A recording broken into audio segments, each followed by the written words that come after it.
friends! Today I wanted to talk a little bit about one of my favorite Avengers, Captain America. Like I said in my last video, Captain America the Winter Soldier, which is the second Cap film, is my favorite Marvel film. So I finally got Captain America the Winter Soldier on Blu-ray with the audio commentary by the Russo brothers and by McFeely and Marcus, who are the screenwriters who wrote this one and Cap 1. And I've gotta say that Captain America the Winter Soldier's audio commentary is probably my favorite audio commentary ever. It's just so freaking good. Like, it's funny and it's informational and it's just really interesting, and they're also just such humble, all four of them are just so humble and just so sharing of both information and credit for things. The Russo brothers on more than one occasion are very gracious to their second unit directors and all of the stunt people and all of the storyboard artists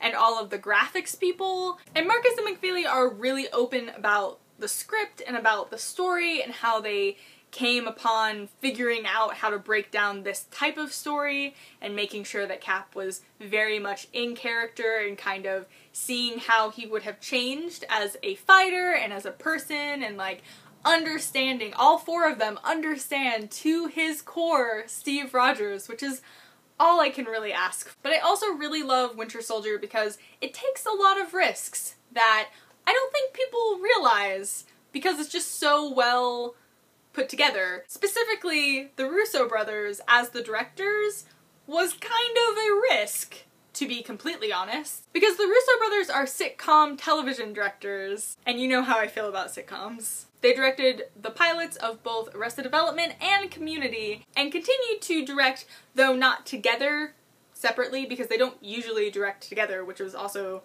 not really a risk, but an interesting choice, I think. They continue to direct episodes of both of those shows, but not only do they only really direct comedy, they also don't direct long form. And, you know, Winter Soldier's like a feature movie and stuff. And it's also a spy thriller masquerading as a superhero film, which, by the way, is how I try to sell Winter Soldier to people who don't want to watch comic book movies, because somehow those people still exist. It is a spy film pretending to be a superhero movie, and like, yeah, it's a superhero movie because it's a superhero movie. But the entire idea of it is that it's set up like a 70s spy thriller, which is what Marcus and McFeely talk about in the commentary. So yeah, the Russo brothers, really big risk, I'd say. And it doesn't really seem like it, because this movie is super, super amazing, and like you would never be like, man, those guys, they don't know how to direct drama, because they obviously do, but if you look at their track record, they hadn't. Whoa, look at that risk! Also, risk number 2 is that it is a spy thriller. Captain America films are notoriously kind of risky business, because every other Marvel film kind of conforms into like, this is a comic book movie / an action movie. Or you have Guardians of the Galaxy, which is a space comic book movie. I mean, it's Star Wars if Han Solo were the lead. And like, that's great and everything, and that was a risk because no one cared or knew who the Guardians of the Galaxy were, but it wasn't a risk in that, you know, James Gunn, you know what you're getting. He's James Gunn. He makes a very specific kind of movie, and you just gave him a huge budget. But also, Nicole Perlman was the first woman to write for Marvel, so like, yes, and I'm so happy that she's writing Captain Marvel, but like, tonally, Captain America films are always a risk. Like, Captain America the First Avenger is a period piece in the middle of blazing into the future phase 1. And especially right before the Avengers, like, what a power play. Meh, we'll just go into the past. That's fine. And it really works. It's one of the best Marvel films, and it's one of the best Marvel films from that phase. And then of course you have spy thriller. The turning point of like, Hydra has infiltrated S.H.I.E.L.D.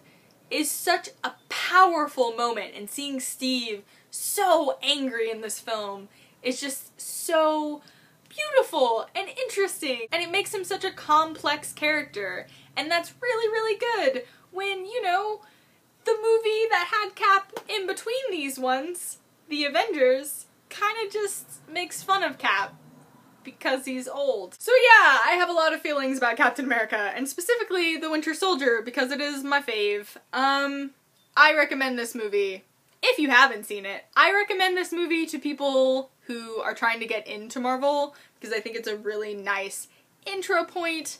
You need a little bit of references from Captain America, the First Avenger, in that it would make it more rich, but I think that they did a really good job of like, okay, if you guys haven't seen Cap 1, here you go, here's some information that can make this meaningful, but you know, you get more weight with anything if you know all the things. So, I think that if you're going to only watch one Marvel film, you should watch Winter Soldier. I am just excited about Captain America and about Steve Rogers in the MCU when he's written well and when people understand him. It's just the best. Anyway, enough gushing about the good captain. I hope that you guys have a great day, and I will talk to you all later. Peace out, Cub Scouts.